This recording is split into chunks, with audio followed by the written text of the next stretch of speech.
Be focused be alert में मैं अली आपका स्वागत करता हूँ। आज की इस वीडियो में हम बात करने वाले हैं इतिहास के सबसे महान दार्शनिकों में से एक प्लेटो के बारे में। यह नाम आपने किताबों में जरूर पढ़ा होगा, लेकिन क्या आप जानते हैं कि प्लेटो ने दर्शन शास्त्र की नींव कैसे रखी? उनकी सोच ने आज के लोकतंत्र, न्याय और शिक्षा प्रणाली को कैसे प्रभावित किया? चलिए इस वीडियो में प्लेटो के जीवन, उनके विचारों और उनकी विरासत को विस्तार से समझते हैं। प्लेटो का जन्म 428 ईस्वी पूर्व एथेंस, ग्रीस में हुआ था। उनका असली नाम अरिस्टोक्लीस था। उनके चौड़े कंधों के कारण उन्हें प्लेटो यानी चौड़ा कहा जाने लगा। प्लेटो का परिवार एथेंस के अमीर और प्रभावशाली लोगों में से था।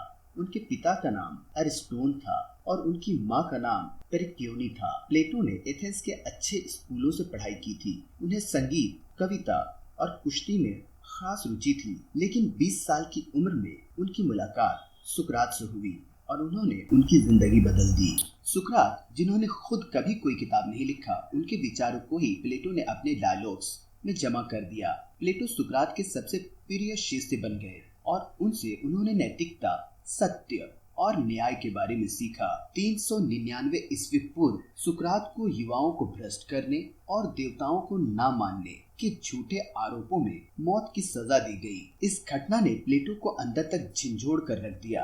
एथेंस की राजनीति से उनका मोह भंग हो गया और दर्शन शास्त्र को ही उन्होंने अपना मुख्य लक्ष्य बना लिया। सुकरात की मृत्यु के बाद प्लेटो ने 12 साल तक विदेश यात्राएं की। मिस्र में इन्होंने खगोल शास्त्र का ज्ञान प्राप्त किया। इटली में इनकी मुलाकात पाइथागोरस के अनुयायियों से हुई और गणित के प्रति इनकी रुचि जाग गई। सिसिली के शासक डायोनिसियस से इनकी दोस्ती हो गई, लेकिन बाद में उसके साथ विवाद भी हुआ। एथेंस लौटकर प्लेटो ने एकेडमी नामक स्कूल खोला, जिसे दुनिया का पहला विश्वविद्यालय माना जाता है। एथेंस के बाहर एक जैतून के बाग में खोले गए इस शिक्षण संस्थान का नैतिकता, गणित और दर्शन शास्त्र के माध्यम से एक आदर्श नेता तैयार करना असल मकसद था। इस शिक्षण संस्थान की कामयाबी का अंदाजा इस बात से लगाया जा सकता है कि विश्व प्रसिद्ध दार्शनिक अरिस्टो यहीं के छात्र थे, जो बाद में सिकंदर महान के गुरु बने। प्लेटो ने 35 से ज्यादा किताबें लिखी,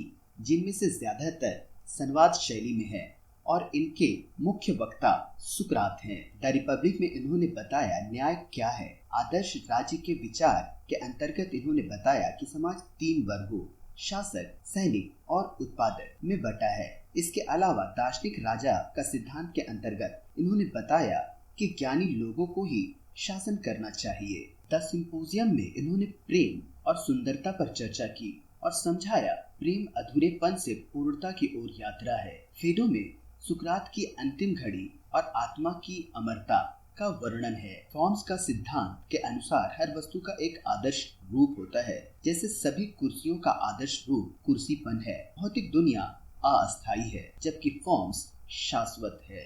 गुफा का रूपक सिद्धांत के माध्यम से उन्होंने ये समझाने की कोशिश की जैसे कैदी गुफा में छाया देखते हैं और असली दुनिया को नहीं जानते। ज्ञान प्राप्ति की प्रक्रिया को समझाने के लिए यह रूपक की सच्चाई तक पहुंचने के लिए अज्ञानता के बंधन को तोड़ना होगा। अपने त्रिपक्षीय आत्मा के सिद्धांत में उन्होंने बताया आत्मा 3 भागों, तर्क, उत्साह और इच्छा से मिलकर बनी है। प्लेटो के दार्शनिक राजा के विचार ने आधुनिक मेरिटोक्रेसी यानी योग्यता आधारित शासन को प्रेरित किया। प्लेटो द्वारा स्थापित एकेडमी ने 900 साल तक शिक्षा का दीप जलाए रखा और पश्चिमी विज्ञान और दर्शन की नींव रखी।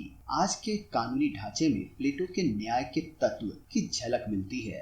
उनका विचार था कि शिक्षा व्यक्ति की छिपी क्षमताओं को बाहर ला सकती है। इस महान दार्शनिक ने 348 ईस्वी पूर्व दुनिया को अलविदा कह दिया।